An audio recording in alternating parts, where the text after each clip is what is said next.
Hello everyone, welcome back to my only cooking channel. আয়োজন আজকে bread pizza. খুব অল্প সময়ে অল্প ইনগ্রিডিয়েন্টস দিয়ে তৈরি এই পিৎজা। তাহলে চলুন ব্রেড পিৎজা ইজিভাবে কীভাবে তৈরি করা যায় সেটাই আজকে আমি আপনাদেরকে শেয়ার করছি। ক্যাপসিকাম নিয়েছি 1 কাপ পরিমাণ, পেঁয়াজ নিয়েছি 1/2 কাপ পরিমাণ, এখানে আমি নিয়েছি টমেটো 1 কাপ,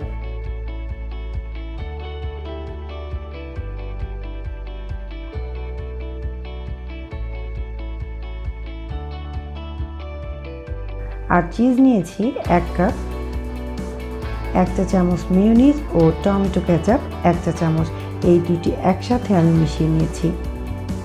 যদিও এটি পুরোপুরি অপশনাল, আপনারা চাইলে এটি বাদও দিতে পারেন। এখন আমি একটি বাটিতে সব উপকরণগুলো দিয়ে দিলাম।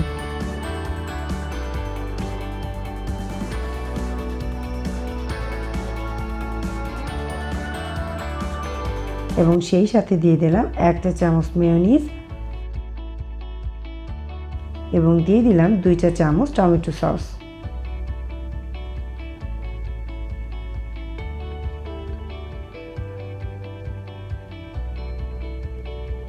আর সেই সাথে অ্যাড করলাম অরিগেনো। পিৎজার টেস্ট অনেকাংশে অরিগেনোটা বাড়িয়ে দেয়, আর তাই এটি কোনোভাবেই বাদ দেওয়া যাবে না। এতে করে যারা স্পাইসি করতে চান সেক্ষেত্রে আপনারা ব্যবহার করতে পারেন চিলি ফ্লেক্স। আমি এখানে আমার বাচ্চাদের জন্য চিলি ফ্লেক্সটি অ্যাভয়েড করেছি। এখন আমি এগুলো ভালো করে মিক্স করে নিচ্ছি।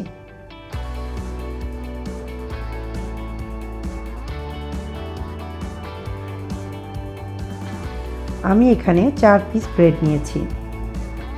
আপনারা এখানে হোয়াইট ব্রেড অথবা ব্রাউন ব্রেড যে কোনো একটা ব্যবহার করতে পারেন।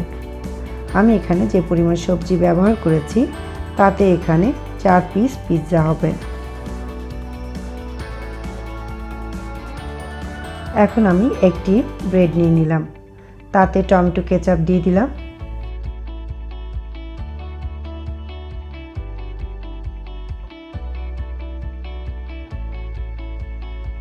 এরপর দিলাম সেই মিক্সচারটি।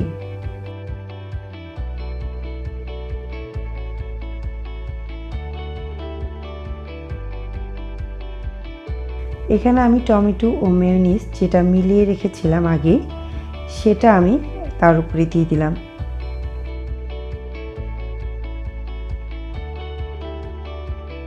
এবং তারপর দিলাম মোজারেলা চিজ। আমি আগেই বলে রেখেছি মেয়োনিজ এবং টমেটো সসের যে মিক্সচারটা আছে ওইটা আপনারা ইচ্ছা করলে অ্যাভয়েড করতে পারেন, শুধু চিজ দিয়ে এটি করতে পারেন।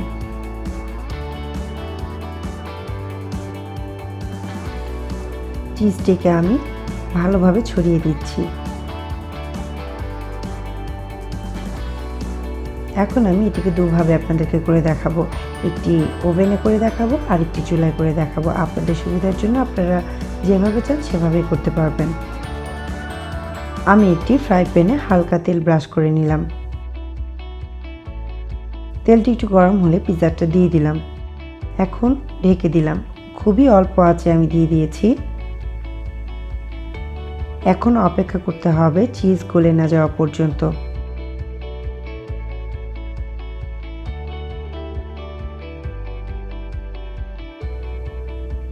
আমার চিজটি গলে গিয়েছে, তার মানে বুঝতে হবে এটা হয়ে গিয়েছে।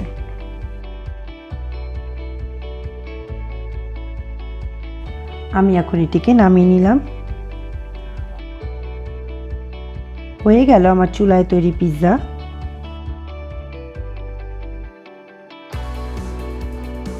দ্বিতীয়টা আমি আপনাদের ওভেনে করে দেখাচ্ছি। ওভেনটি আমি প্রথমে প্রিহিট করে নিয়েছি 10 মিনিট। এখন আমি 140 ডিগ্রি তাপমাত্রায় 10 থেকে 12 মিনিট, অর্থাৎ চিজ গলে যাওয়া পর্যন্ত আমরা এটি অপেক্ষা করব। যখন চিজটি গলে যাবে এবং সবজিটা একটু সেদ্ধ টাইপের হবে তখন আমি এটাকে নামিয়ে নেব।